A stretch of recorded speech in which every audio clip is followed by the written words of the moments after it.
శృతి, నాకు ఒక చిన్న డౌట్. ఇప్పుడు మనోడు న్యాచురల్ ఫార్మింగ్లోకి వచ్చాడు అనుకో ఫ్యూచర్లో పెద్ద అయ్యాక, అప్పుడు నీకు ఓకేనా? నాకు 100% ఓకే సత్య. ఓకే, ఎందుకని? ఎందుకంటే మంచి ఫుడ్ తింటాడు, మంచి ఎన్విరాన్మెంట్ లో పెరుగుతాడు, ఆరోగ్యంగా ఉంటాడు, 10 మందికి మంచి ఫుడ్ అందిస్తాడు. ఓకే. అండ్ దీంట్లో ఉన్న ఛాలెంజెస్ బట్టి చూసుకుంటే ఫ్యూచర్ లో ఇది ఒక మంచి ప్రొఫెషన్ అవుతుంది. ఓకే, అంటే ఇది ఒక ఆపర్చునిటీ లాగా కూడా ఉంటుంది, దాన్ని ఆపర్చునిటీ తీసుకోవాలి మనం. ఓకే, మంచి ఆపర్చునిటీ లాగా ఉంటుంది.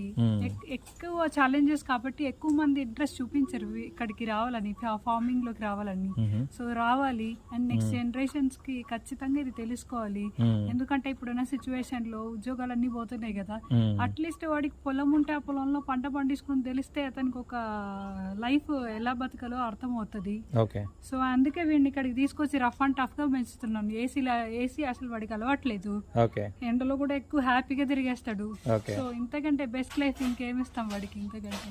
Super super.